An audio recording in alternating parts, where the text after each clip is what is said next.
fix and flip back before COVID, what would you pay for it today? And not many people are saying it's about the same. So I think everyone is just maybe adding a layer of insulation. So this kind of all ties in nicely to the course that's coming, because in theory, one of the advantages of AFS is that you make money on the buy. We have paid market value for a deal on AFS because it involved little capital down. Maybe I'm getting a little too deep into theory, but certainly I think everyone has to have an awareness that says nothing from the past really applies today, right? But yeah, it's going to be different. We just don't know how. Is probably the answer. I think tenancy is the biggest thing we've noticed that's different this time. In 2014, 15, when the oil crashed here, we had our worst year ever in rentals in 2016. Right, vacancy, had to drop rents, spent a lot of money reconditioning because we've been able to put off the reconditioning because someone said, I'll take it. And we haven't seen that, right? All the buy and hold, the people I'm talking to, we're in Airdrie and my friends there, and in Calgary, everyone's pretty full right now, and not seeing erosion in rent, not seeing midnight moves. But I think a lot of the renter profile maybe is that where are they going to go? Whereas before, if you were in, say, the retail industry, if you were in the food and beverage or accommodations industry, there were jobs elsewhere, but this is right across the country. So that's right. What are they? Yeah, I totally agree. And I love that your take is that, like, wait and see, because, as longtime investors, we've seen the ups and downs, and we've seen the forecasts that haven't gone through, and then we've seen the things that have come through that we weren't expecting and that there were no forecasts for. And some newer people maybe in the industry are like, oh, we're going full steam ahead, don't worry about it. And I'm of the same opinion. Like, just take a minute. We don't have a precedent for what's going on here, so take a minute and watch what you're doing. But at the same time, I certainly see that now that CERB is coming to an end, now that CMHC has announced a tightening of, where some people would normally have been able to rely on their, like a refinance of their home and take a line of credit out and maybe live off of that for a few months, that's now going to be restricted for them. First-time home buyers, or even not first-time home buyers, but people wanting to get into home ownership, they now have to come up with more money and have more income. So, a lot of that stuff, I see that there's going to be a lot of opportunities, but one thing we preach a lot about is being a good human in those opportunities and finding, opportunities to help other people, not just go in and swoop up a bunch of, on sale properties, but actually be able to create situations where people are winning when they do sell to you. So let's talk about that. Go ahead. Sorry. No, go on. I was going to say one quick thing. I think in the world of, if you're specifically in the buy and hold world right now, there's still some decent activity going on with people acquiring properties for portfolios that way. But again, maybe you do a little more stress testing than you have in the past, because again, low rates today, less competition, seemingly steady demand for rentals says that those fundamentals remain in place. It's just, what does it look like always with GDP changing, et cetera, right? Yeah, absolutely. So let's talk a little bit about that. So, we're going to see some, and just so you know, we're not live anymore. We got kicked off the feed for some reason. So we're just going to continue, if that's okay with you. We're just going to get your insights and we'll just, post it after. Sure. And just keep on rolling, because I guess that's what we're going to have to do. Hun, can you maybe go live in Fearless just straight up and just let everyone know that? Okay, thanks. So, when we go into seasons of people being kind of in those tight positions, like if you've done, 30 agreements for sale, the majority of those people don't have the equity in their homes to be able to pay a realtor, or maybe they have a really tight timeline. Would you say that a lot of those people were in a position of needing your help to get out of those homes? That's probably a fair assessment, that a lot of times the conventional way of selling a house wouldn't have worked for them. That avenue just wasn't available. I mean, we occasionally get people. I have a fellow, we've been in a deal with him for a year, and he had over $100,000 of equity, he just didn't want to go down the realtor road for whatever reason. And he just liked that we were 2 years that we had talked to the gentleman. But quite often, if you think about the number of people today, say if you bought in the last 3 years and maybe even 5, first-time home buyers, they put 5% down. So if they bought a $400,000 property, they put their 20 down, they had a 380 plus CMHC put them into the 390s. The property value maybe declined in the last 3 years by 5-ish%, which now means it's worth 380 at best. And with their payout penalties and realtor commissions, a lot of people are getting told, well, you have to put $10, $12, $15,000 into our trust account if you want to sell this property, and they don't have those funds. Yeah. So they've become, unfortunately, victims of underwater. That whole real estate should be a minimum of a 5-year horizon if you're buying for self, quite frankly. But things change. So yeah, absolutely, we become an option that that isn't available to them on the regular market. So let me ask you. So let's say that they, they're told that they don't have the equity to sell with a realtor or even pay lawyers' fees sometimes. So what is their option in general? I mean, I know everything's different, but what options do they have if they don't talk to someone like you that will, buy on creative terms and actually create something for them? What options do they have?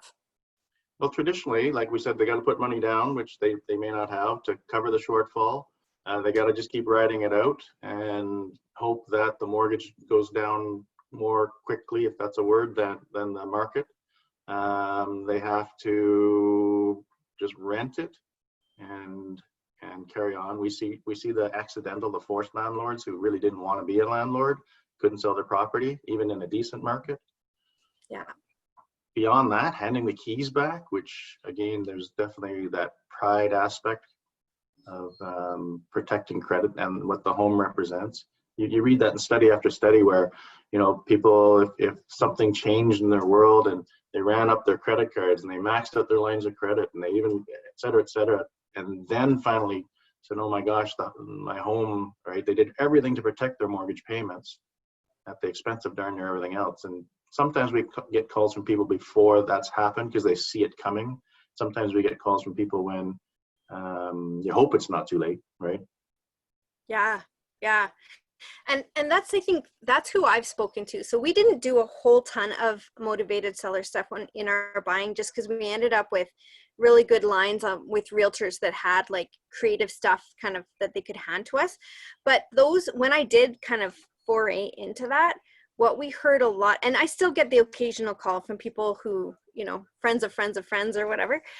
But, lots of times it's people that if it weren't for an investor that's gonna, rent out their place or do something creatively for them, an agreement for sale or a vendor take back, some sort of creative real estate, they basically have the choice of walking away, losing their home, losing their credit, and having this tough situation that they're in follow them for the next 7 years without being able to buy another home. And, it's a long time, a long road ahead of them if someone like us doesn't come along and offer them a fair solution. And that's where I'm like, yay, here we are. We're coming into, unprecedented unemployment across, like you said, the country. It's not regional right now. It's across the country. We've got, lowest gas prices in history.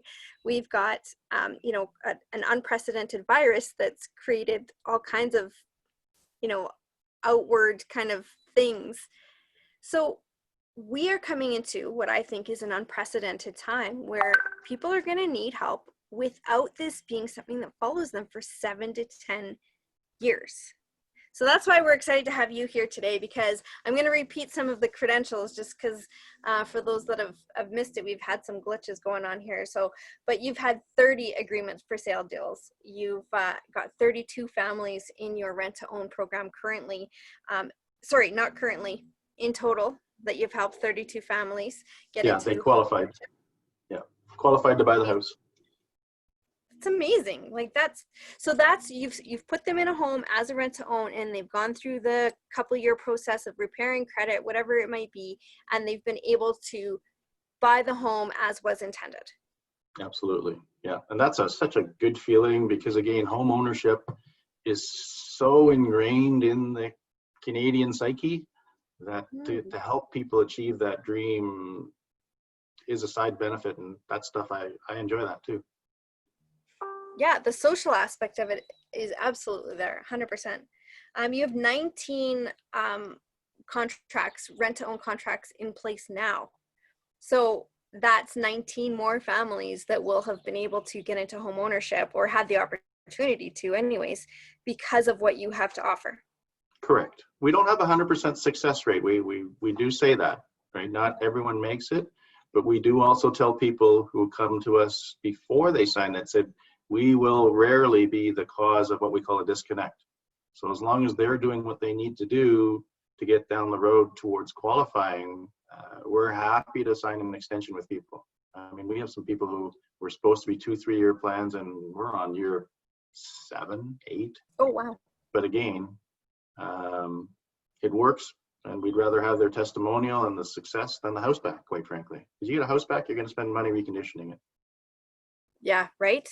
And that's awesome because, you know, one thing, it's bad, but years ago when I first started looking into rent to own, I was looking at learning off of a gentleman that was doing it, and his pitch to me was, oh yeah, only 1 in 20 families will actually be able to buy in Alberta at the time, will actually be able to buy. So it's perfect. You get a down payment from them up front.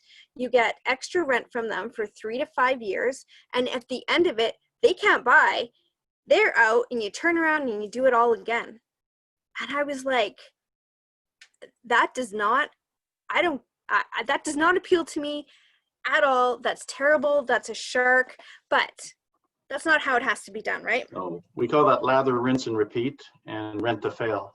And quite frankly, they exist, the companies exist, and everyone has their own parameters on how they establish a business. It certainly wasn't our intent, for sure. You know, we have a saying that says, I don't want to be, you know, running through Sobeys and going, ah, crap, there's Tiffany, I got to go the other way with my grocery cart. Did she see me? Right? So totally. There are some very good trainers who we met over the years who talked to us about that win-win aspect that, yeah, rent to own carries a bad name. We know that. People ask us about it. So as long as you can be aware of what the pitfalls are, we tell them what the pitfalls are and we tell them how we mitigate them. And there is risk. But today, if you put up a $25,000 down payment with a home builder and you want to build a new house, and they phone you in 9 months and say, hey, you're 60 days away from possession, and you go, right? There are, in every business transaction, there's a deposit and there's a consequence, right? Yeah, absolutely. There's a risk in everything. But I do love that, you know, and like you're part of Barry and Donna's focus team. So Barry McGuire's rapid cash program. And of course, that's what, you know, brings us together today is the fact that we stand strong on ethics and how they do business. And so do you, obviously, in that you're actually there to, yeah, you're an investor, you're running a business. You need to be making yourself money and your joint venture partners money. But at the end of the day, there is a way to make that so that everyone is winning all around. Yeah, you have to make money, but you can do it without, like you said, doing it unethically. Yeah. And Barry and Donna teach it the right way, for sure. They do. It's awesome. So June 27th, you're going to be helping us out at the all-day workshop that we're doing for, it's going to focus mostly on agreements for sale and rent to own, which, I mean, you've got more than enough experience in those two strategies. So we'll look forward to your guidance there, and with Barry's mentorship and walking us through the day. It's going to be an awesome day. So tell me about your hard money lenders. So these are private investors. Have you gone out and found them yourself, or do you work through a broker? Quite frankly, most of that credit goes to my wife, Linda. She, for years, I was working 60, 70 hours a week. So we'd buy a house and I'd go, here you go, and handle it A to Z. And she was the doer bunny. But she also, by virtue of, she was in the teaching profession. And if you think about, if you're, I'm going to get in trouble here, stereotyping, but let's just say that there's a larger percentage of teachers on average in general that have stability, conservative with money, have been in the position, have lived in Alberta and been in their positions before property values doubled here in the early 2000s, aka have a fairly good amount of equity and that sort of thing. So it started with a conversation on her part, and it just kind of grew from there. So we have been able to source the majority of funds from friends and colleagues. It was, interestingly enough, there was a webinar about I don't know, 2 or 3 weeks ago, and that has led to a conversation, because there's always opportunities and people, again, here's a name from the past too. Greg Habstritt was the guy who said it, you know, a marketing thing. If you're tired of the gut-wrenching roller coaster that the stock market is, well, that's more than now back in vogue. Never really went out of vogue. And we like to say, well, we mailed every single one of our investors their checks on March 31st, right around the time everything was tanking around there. And yeah, there's a little bit of growth back, but that uncertainty. So people have and are looking for a place where they can put their funds. And again, when you have, we've been lucky enough to have been in the right place at the right time, met some people, took some training, listened to it, we're open to it. I mean, I learn something every time at a Barry and Donna event. I pick up nuggets all the time. It keeps me coming back for sure. So that is win-win. But there's always opportunities. And so, yeah, we have discussions, and if we can expand, there'll be, everyone agrees, I think, again, further to your first question, that there will be opportunities in the market in the next, and you pick the timeline, 30, 60, 90 days, a year from now, there will probably be some opportunities that didn't exist today because of the pandemic. So private money is definitely a way to get it done. It helps. It does. And I love what you said about how, you know, it happens just almost organically, where there's just people that have money, but they don't have anywhere to put it that's safe, secure. And if they know you, like you, and trust you, they're going to be like, okay, well, I feel like I can trust you with it. And plus it's like tangible. It's real estate. I kind of feel good about that. And so but it is an organic thing a lot of times, where people just start learning. And with what we're experiencing right now, you know, people have lost 30% of their portfolios in the last few months.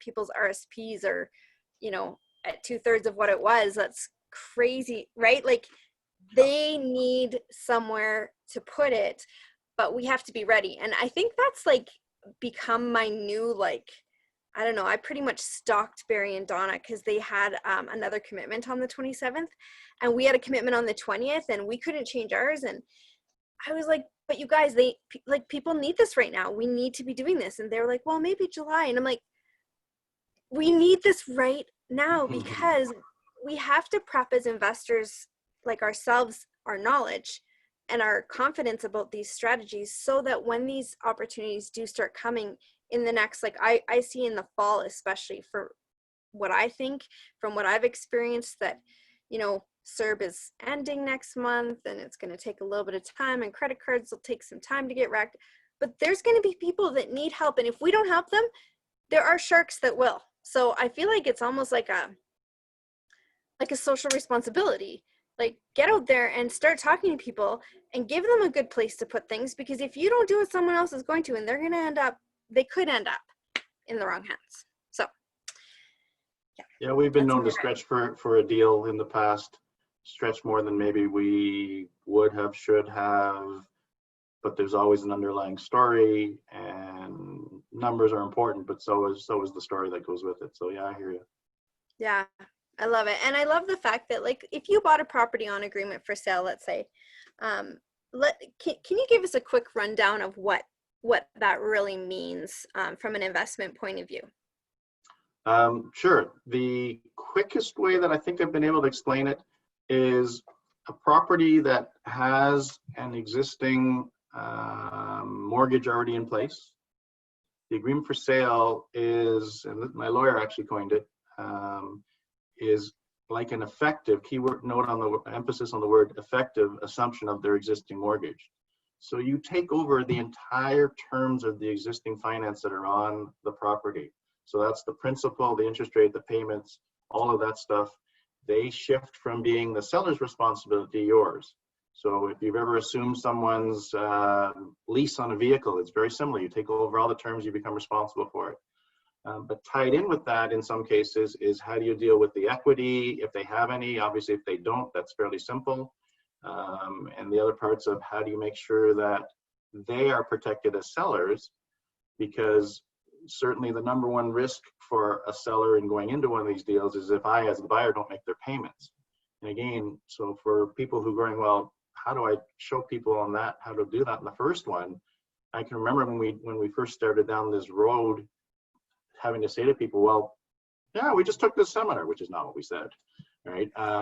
You would say to them, listen, we have a system, because at that point we were already established landlords, so we understand how to look after the property and the asset. I said, as far as how do you ascertain that I'm going to make your payments? I offered at the time to show them our credit bureau because we had some existing mortgages, obviously. And I actually had a seller who took us up, and I said, yep, I'd like to see that. And so we pulled it, we showed it to them. And it, in that case, it put together a deal.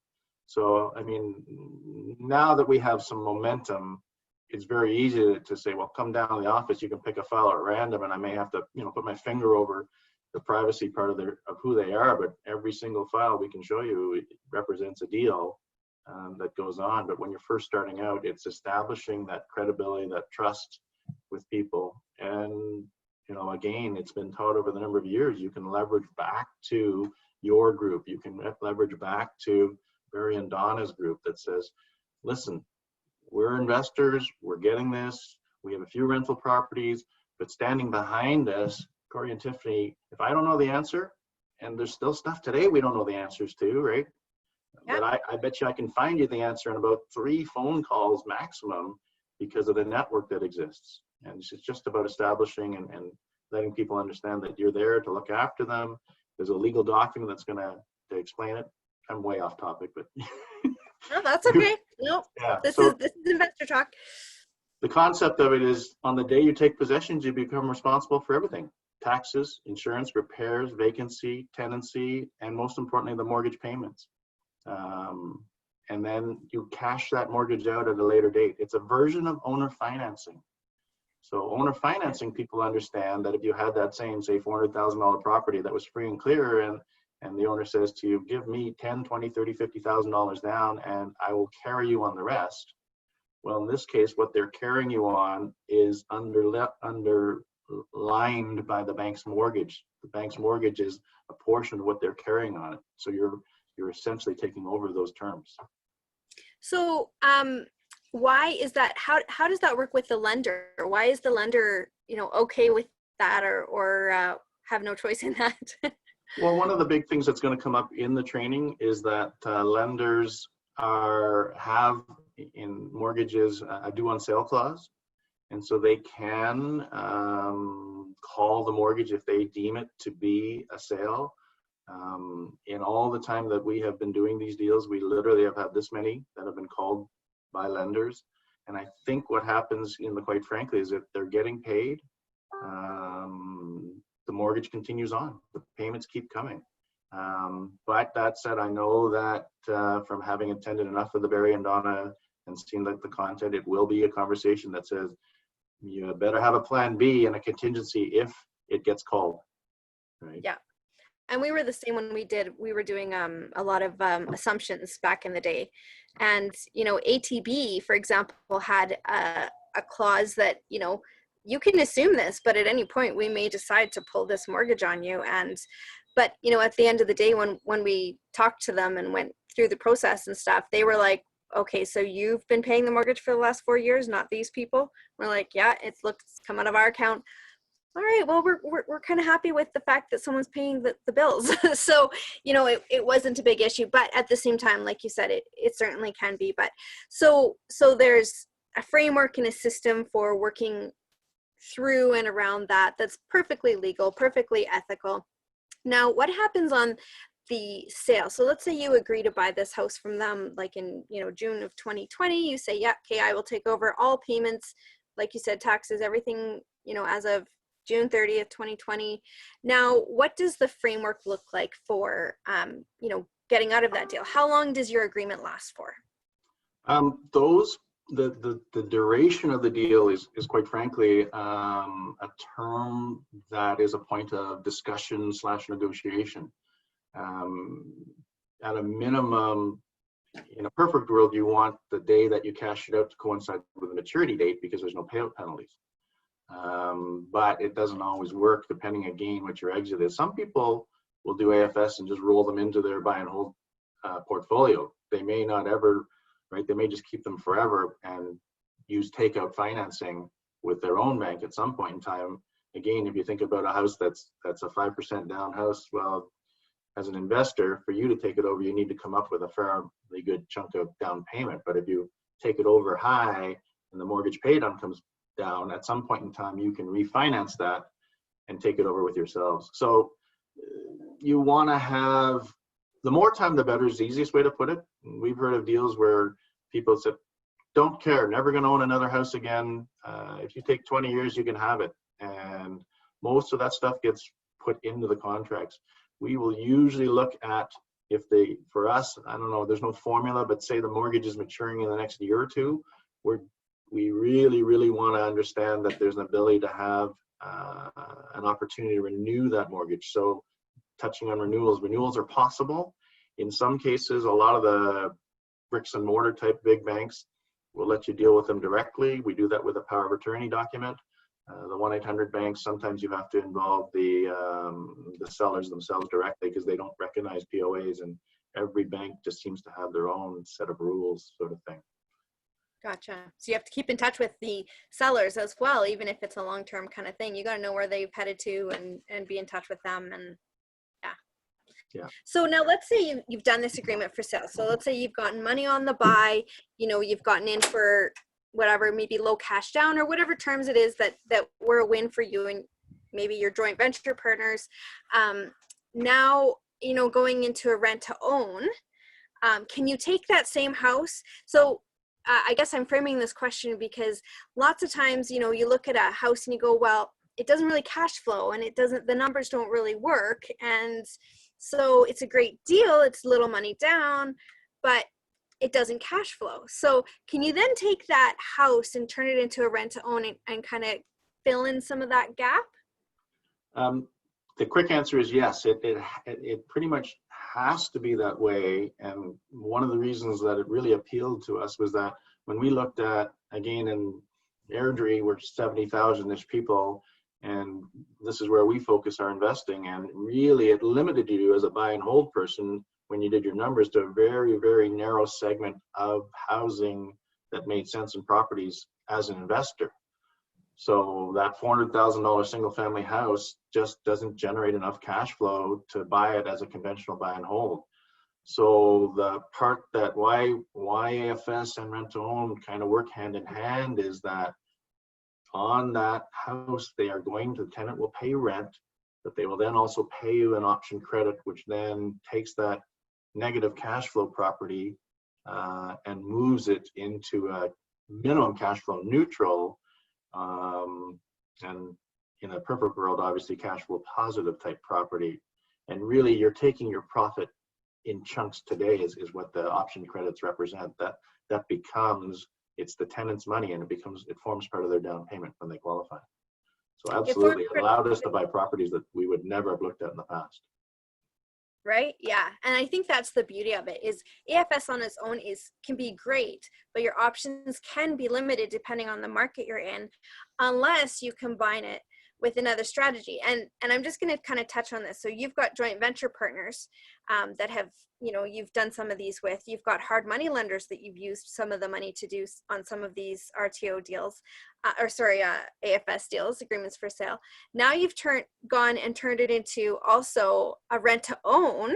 So there's third strategy here. So all of these strategies, as much as they're separate strategies, they can be really complementary and really make it so that properties that wouldn't have worked before actually do work now.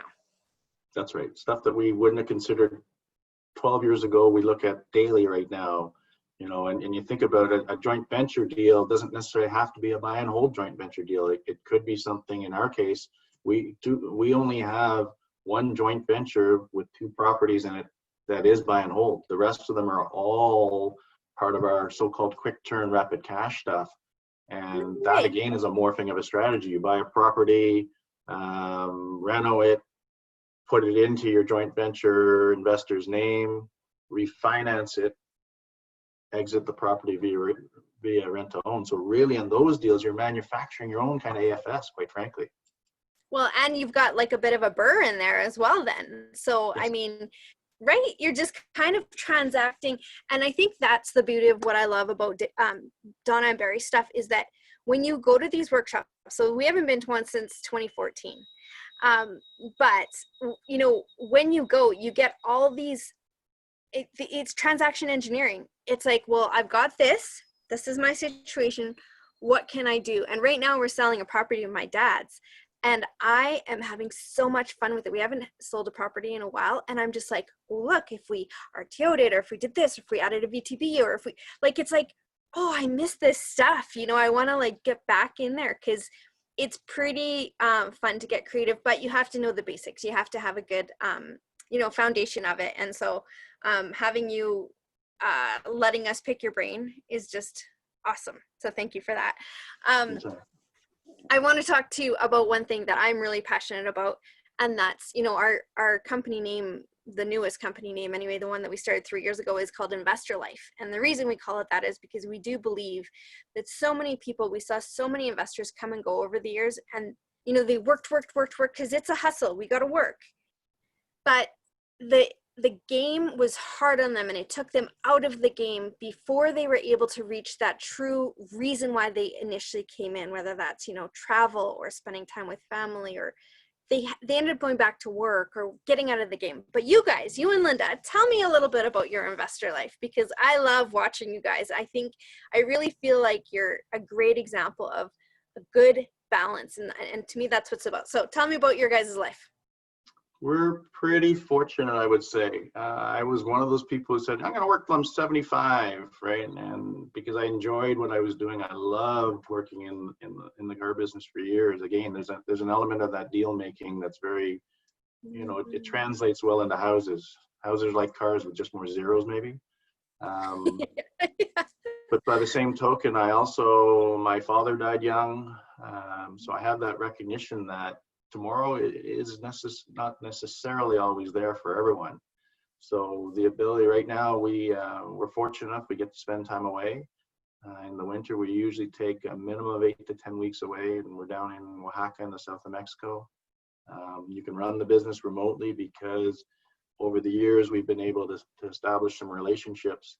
And again, that whole, how do you avoid burnout when you're, you know, a landlord that gets to 10, 15, and 20 tenants, stores, properties, and you're doing it all on your own, and you're going, oh my God. And eventually one of two things happens. Like you said, you quit, you hire a property management company, or you hire, because in our case, we were too OCD maybe to farm out the property management. So we took on what started out as a part-time assistant position for us. Again, that scale that happens, we now have full-time employees, but you get to train them. They understand what your values are, and they're aligned with them. And that's what's really important to us, to the point where I've had a lot, anyone who follows me on Facebook knows that I've had a lot going on in my world in the last couple of years. And the team has carried us like you wouldn't believe, and we're just so grateful for that. Mm-hmm. And that's it's amazing to see that you're actually living the life, not only just like, let's say you're going to Mexico for a few months or whatever every year, and that's fantastic, but also when things happen in your life and your family, you're able to actually truly be there when you're needed. And that's what I mean, I've creeped and seen from the outside looking in, and it's beautiful. It really is. But to me, that's what the investor life is all about. So, thanks for being a good example of that, because it is hard to find. Lots of times we get like those workers that are like, all about the grind, which is great. Or people that are like, this is too much for me and I need out, but it's because they're not taking that balance and that time to make sure that their time and lifestyle is preserved. But you've always been a great example of that. So, and I know, speaking of that, you snuck us in here today because your wife is on her way home and you're looking forward to a nice evening together. So, you know, we had some glitches and stuff, and I would love to talk to you more, but I think that I should be respectful of your time and let you run. And, you know, maybe we can do this again sometime.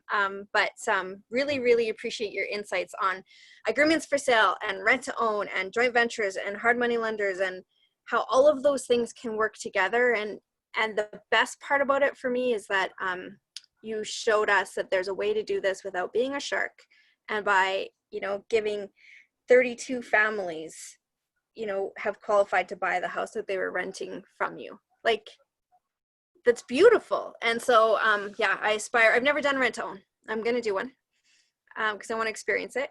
But I aspire to make sure that there's that social aspect to it. So thank you for that too.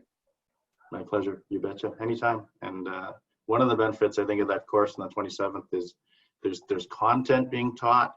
And again, from some of the webinars that I've seen that have happened, I'm sure Barry and Donna will figure out how to do this as well. The facilitation of networking that happens on a virtual event to meet people and you know, how can I help? It just seems to be we were so fortunate to have fallen into the right circles very early in our, even prior to joining any real estate type groups.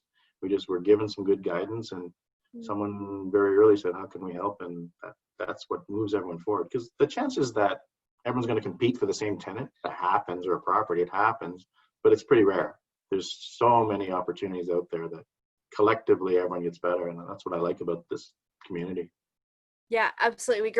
We grow together, we grow up together, right? Those I've found, you know, through the years, those that were the few that were kind of like, you know, mine, kind of like scarcity minded, they're not around anymore. Like they don't last in the game, because we need each other if we're actually going to make this happen. So yeah, it's something we haven't even touched on that.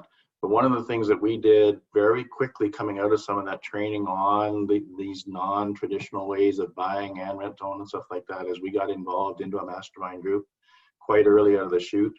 And it happened to be, again, in the world of luck, it was a random meeting at an event that led to a group that happened to be filled with a bunch of really, really motivated people. And that group mindset, you know, we've had lots of just different elements that just happen to all come together at the right point. And without that group too, I suspect Linda might still be teaching it. I might still be working, right? And yeah, lucky. But well, I don't know. I don't think it's luck. I think that it's you exude a certain thing and you attract a certain thing, and you don't bother with those and they don't bother with you when you know that you're not aligned. So you kind of end up in those groups. So yeah, it's been awesome talking to you. So thank you so much. And we'll look forward to your helping. Well, I believe you're kind of helping Barry as like lead trainer on our AFS day and RTO day on June 27th. Maybe you know something I don't know. We'll find out. Sounds like what have you done? Well, actually, I could Donna knows this. I'm only here for the jam. I'm all in for Barry's jam. Right? Yeah. It can't. They were making jam yesterday. They said it can't be a jam-packed event without jams. So we had a call with them. Was it Sunday? Yeah, Sunday night actually. And Donna says I'm all steamy from the jam. So that's awesome. It's gonna be good. Yeah. Looking forward to it. Yeah, awesome. Thanks again so much, Neill. And yeah, we'll be in touch soon. And my pleasure. Take care. Home to Linda. Okay. Cheers.